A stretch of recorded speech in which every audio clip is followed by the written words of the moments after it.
They say every village has its own kind of madness. Some hide it in their masquerades, others bury it behind religion. But in my village, Agbole Odo, the madness lives in plain sight. It wears gold chains, it drives big cars, and it never sleeps. His name is Babatunde. Nobody really knows when he became rich. It just happened. One year, he was just a palm oil trader with one wife and a small mud house. The next year, he had 3 wives, a bungalow, and boys carrying his chair to village meetings. By the 3rd year, he built a 2-story mansion with a borehole and a generator that never goes off, and 3 vicious dogs that don't bark unless he commands. Nobody ever saw him travel. Nobody ever saw him load goods. Nobody ever caught him in the market. Yet, money followed him like flies follow ripe mango. Old women said, "It's God." Young men said, "It's jazz." But everybody agreed on one thing: Babatunde never sleeps. And I mean it, never. No matter the hour. If you pass his house, his lantern is on. If you peep through the gates, his silhouette is pacing. And if you knock on his door, he will answer with the same voice, as if sleep is something that died in his bloodline. I was young then, hot-blooded, no money, no job, and tired of my life. My name is Shola. The hunger in my stomach was louder than my common sense. My mother sold moi moi with shaky hands and swollen feet. My younger brother dropped out of school. My only shirt had started turning white at the elbows. I used to walk past Babatunde's house every day and stare. His house smelled of wealth. Even the flowers in his compound grew richer than ours. But what made me act was a single conversation. It was a Monday evening. I was at Mama Ronke's kiosk, sipping Gary. Then I overheard Adekunle, his first son, on the phone. He said, "No, my father never sleeps. That's the only way the covenant works." I froze. He didn't know I was listening. But that line burned into my head. That's the only way the covenant works. That night, I decided I would follow Babatunde. I wanted to know, even if it killed me. So I made a plan. For 2 nights, I watched him from afar. I hid near the old almond trees by his back fence. I brought small granules to chew slowly and a bottle of water to keep me awake. On the 3rd night, around 1:30 a.m., I saw him come out, alone. He wore a white wrapper and walked like a man carrying the world on his back. In his hands was a small black calabash with strange markings. His eyes looked empty, like he was awake but not alive. He walked past his gate and entered the bush path that led to the old forest. I followed him, step by step. Even my breath felt like thunder in that silence. The night swallowed us. We walked deep, deeper than any farmer dared go.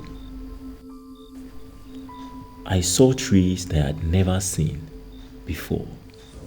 Trees with leaves that shivered even without wind. Trees that whispered among themselves. Then we reached it, a clearing. In the middle of the clearing was a pit, perfectly round, with white chalk circles drawn around it. On the ground were bones, small, dry, human-sized, and feathers, hundreds of feathers. I hid behind a tree and watched. Babatunde began to chant. His voice changed, became deep, metallic, like it was coming from his stomach, not his throat. He poured the contents of the calabash into the pit. It was thick, darker than palm oil. It eased when it touched the earth. Then the pit began to glow, first red, then purple. Then smoke began to rise. And from the smoke came something, a head, a creature. Tall, dark, with two horns curved like a ram, eyes burning like charcoal, hands like long dried branches. Its skin looked like cracked stone, but it moved like mist. It didn't speak with its mouth. The voice entered my head like hot iron. You have returned, Tunde. Yes, great one, he said. His voice shook, his hand trembled. The price rises. I am ready, he said. You must feed me, not with blood, but with silence. I understand, he said. Then the creature placed its hand over his chest. Babatunde screamed. I felt my soul shake. It wasn't the kind of scream that escapes from pain. It was the kind that tears a hole in your being, like he was giving up something too heavy to carry. Then it spoke again. You shall remain rich, but your eyes must remain open. If you close them too long, I will come for what you borrowed. Then it vanished. The pit swallowed it back, and the light died.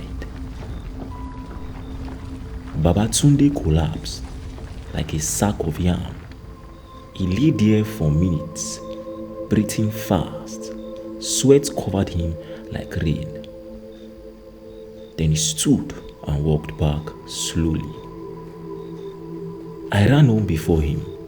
My feet didn't touch the ground. My head felt like it would explode. I did not sleep that night. I did not sleep for 2 more nights. But what scared me more than the creature was what happened the next day. He sent for me. His boys came to our house and said, Oga wants to see you. How? Had he seen me? I walked to his compound, my heart beating like drum. He was sitting on a chair made of animal skin. His wrapper was clean, his face was smooth. He looked like someone who had just returned from the spa, not a man who just danced with demons. He looked at me, then smiled. "Shola, why are your eyes red?" I said nothing. He sipped his palm wine and leaned forward. "You know, there are some things you cannot unsee, but seeing is not the real problem. The problem is what you do after." He stood, came close, whispered into my ear, "If you talk, even by mistake, your tongue will rot and drop before it hits the floor." I froze. He smiled again and said, "Tell your mother I will pay your school fees. You should have better things to do at night than chasing shadows." That evening, a stranger dropped a brown envelope at our door, full of money. No name, no words, just money. That night, I didn't know whether to be happy or afraid, because I had become part of something I didn't understand, and I knew.